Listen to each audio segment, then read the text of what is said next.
Breaking news చూస్తున్నాం. CM Revanth రెడ్డికి ఢిల్లీ పోలీసులు నోటీసులు ఇచ్చారు. అమిత్ షా ఫేక్ వీడియోపై వివరణ ఇవ్వాలని ఆదేశించారు. మే 1 కల్లా వివరణ ఇవ్వాలని నోటీసులు ఇచ్చారు. రిజర్వేషన్లపై అమిత్ షా వీడియోను మార్ఫింగ్ చేసి సర్క్యులేట్ చేశారని బీజేపీ నేతలు ఫిర్యాదు చేశారు.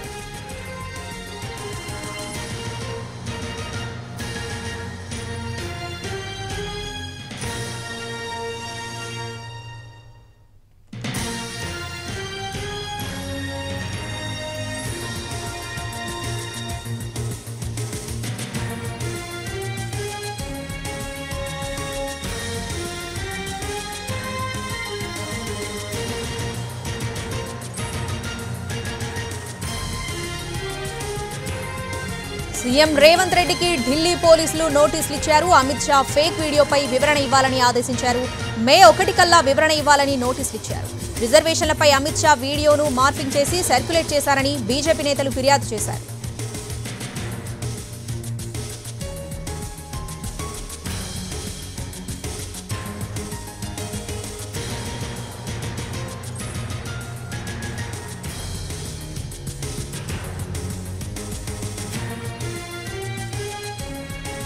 రైట్, సీఎం రేవంత్ రెడ్డికి ఢిల్లీ పోలీసులు నోటీసులు ఇచ్చారు. పూర్తి అప్డేట్స్ మా ప్రతినిధి రాజు ఢిల్లీ నుంచి లైవ్ లో అందిస్తారు. రాజు, నోటీసుల్లో ఏమని పేర్కొన్నారు, డీటెయిల్స్ ఏంటి?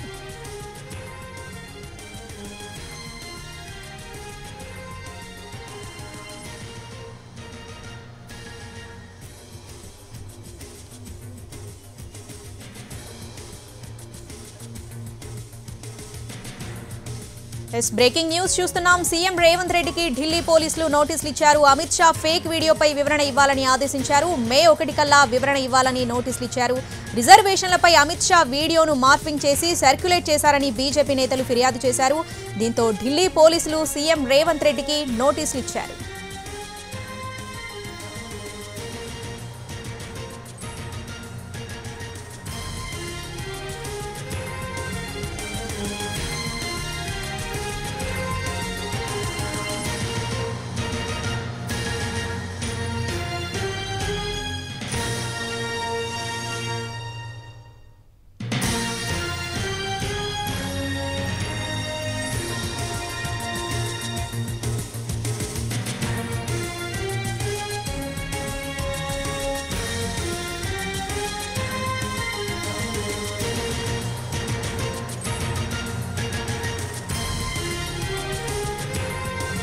పూర్తి అప్డేట్స్ అందించడానికి మా ప్రతినిధి రాజు ఢిల్లీ నుంచి లైవ్ లో సిద్ధంగా ఉన్నారు. రాజు, సీఎం రేవంత్ రెడ్డికి ఢిల్లీ పోలీసులు నోటీసులు ఇచ్చినట్టుగా తెలుస్తుంది. నోటీసులో ఏమని పేర్కొన్నారు, డీటెయిల్స్ ఏంటి, complete details?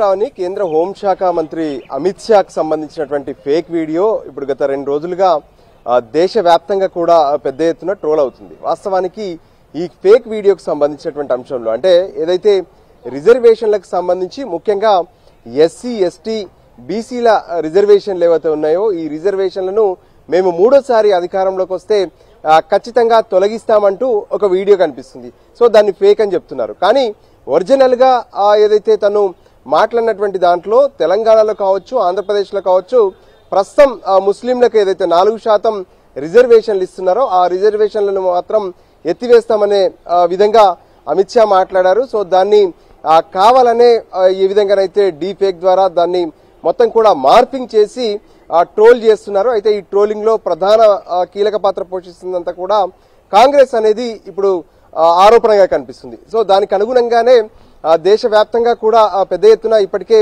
Amit Shah morphing వీడియోకి సంబంధించినటువంటి దాని మీద అన్ని రాష్ట్రాల్లో కేసులు నమోదు చేస్తున్నారు. సో ఈ రోజు ఉదయం ప్రత్యేకంగా ఢిల్లీలో పోలీసు ఉన్నత స్థాయి సమావేశం జరిగింది. సో ఈ ఉన్నత స్థాయి సమావేశంలో ఒక స్పెషల్ సెల్ ను కూడా ఏర్పాటు చేశారు. ఈ సెల్లో గుర్తించినటువంటి అంశాలు ఎవరైతే రాష్ట్రాలకు సంబంధించినటువంటి సోషల్ మీడియా అఫీషియల్ హ్యాండిల్స్ ఏవైతే ఉన్నాయో అంటే కాంగ్రెస్ పార్టీకి సంబంధించినటువంటి సోషల్ మీడియా అఫీషియల్ హ్యాండిల్స్ ఏవైతే ఉన్నాయో అక్కడి నుంచే ఇవన్నీ పోస్ట్ చేశారు.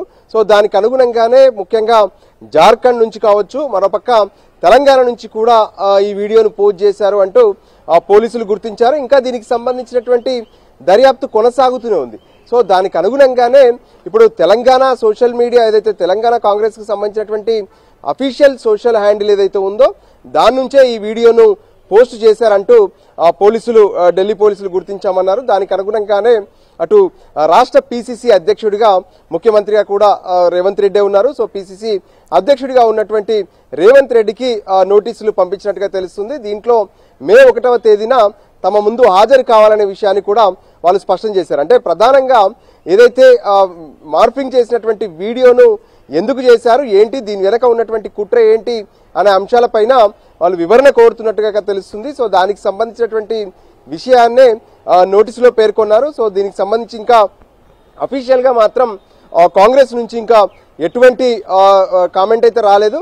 సో ఫైనల్ గా మాత్రం ఇప్పుడు దేశవ్యాప్తంగా అమిత్ షాకి సంబంధించినటువంటి ఈ ఫేక్ వీడియో అంశం దుమారం రేపుతుంది. ముఖ్యంగా కాంగ్రెస్ పార్టీలకు సంబంధించినటువంటి అధ్యక్షులకు, కాంగ్రెస్ సోషల్ మీడియా హ్యాండిల్ చేస్తున్నటువంటి వాళ్ళందరికీ కూడా, సోషల్ మీడియా చైర్మన్లకు కూడా నోటీసులు జారీ చేస్తున్నారు. సో ఈ కేసును కొంత సీరియస్ గా తీసుకుంటున్నారు. ఎందుకంటే ఈ సార్వత్రిక ఎన్నికల్లో రిజర్వేషన్లకు సంబంధించినటువంటి అంశం, అది ఎస్సీ ఎస్టీ బీసీలకు సంబంధించినటువంటి రిజర్వేషన్లను తొలగిస్తామని చెప్పడం విషయం పైన ఇప్పటికే పెద్ద ఎత్తున ప్రజల్లోకి వెళ్తుంది. సో ఇదే గనక ప్రజల్లోకి ఈ విధంగా వెళ్తే ఖచ్చితంగా బీజేపీకి నష్టం జరిగే ప్రమాదం ఉంది. ఆ విషయాన్ని గ్రహించినటువంటి బీజేపీ ఇప్పుడు పోలీసులకు కంప్లైంట్ చేయడం, మరోపక్క మరికొద్ది సేపట్లో కేంద్ర ఎన్నికల సంఘానికి కూడా ఇదే విషయంలో బీజేపీ బృందం కంప్లైంట్ చేయబోతుంది. Sravani. Right Raju, thanks for